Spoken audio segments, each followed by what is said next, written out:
When breath becomes steady, when the body becomes soft, and awareness returns home, we enter the sacred space of Asana, not as a pose but as a portal to presence. We sit in stillness, we move with mindfulness. Asana brings us back to the body, grounded, aware, present, and united as union is yoga. And yoga is, as Maharishi Patanjali says, Yogaḥ Citta Vṛtti Nirodhaḥ.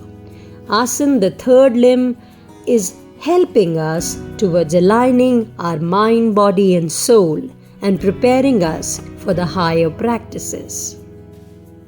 Welcome to the episode 2 on Asana and day 61 before the International Yoga Day, 21st June 25. Kavi Kalidasa said, Sharīram, Ādyam, Khalu, Dharma, Sādhanam. He meant that the body is the primary instrument for fulfilling one's purpose, Dharma. The body is indeed the one which leads us towards fulfilling our own Dharma or the duties. Every posture honors the body as sacred ground while performing Asana, and this becomes the instrument for awakening, healing and higher purpose. Sages knew if your body is not aligned, your energy cannot rise and your dharma remains dormant. Asana awakens this potential. Every pose clears a path for prana shakti to flow throughout each part of the body. Every breath in posture creates space, not just in body, but in your life.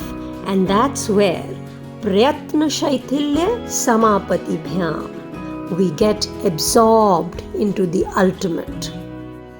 Today, we are constantly in motion, yet disconnected from our bodies. We sit for hours, but rarely at peace. We scroll, we click, we hustle, forgetting how to pause.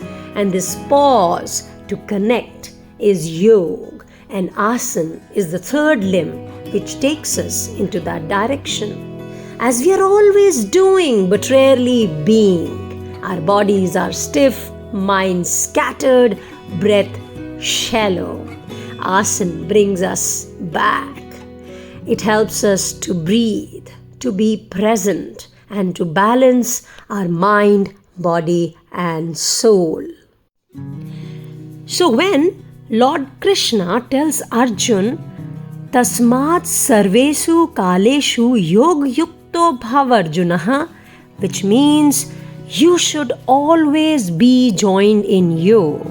And as we have already discussed, yoga starts from yam, niyam, and then starts going towards asana and further ahead till it reaches samadhi.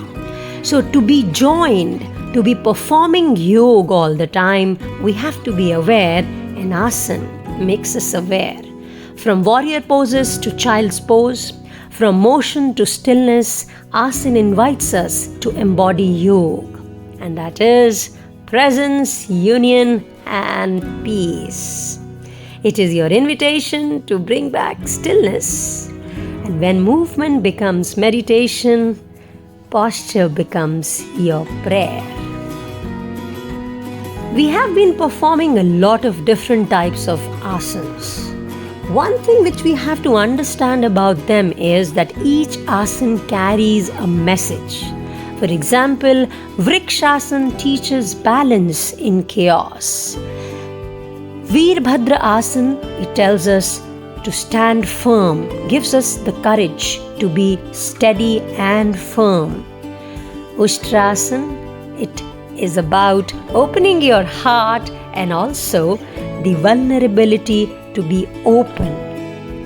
The goal is not performance but presence.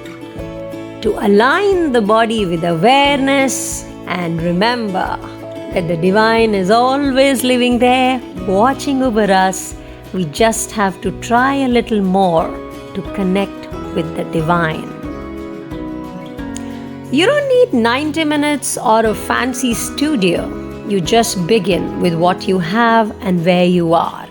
That's what is yoga.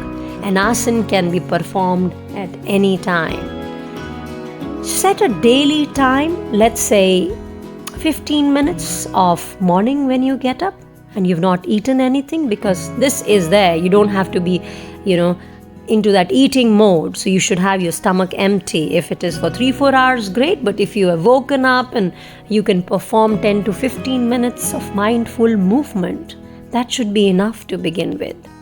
You can choose morning or sunset when nature itself is in transition.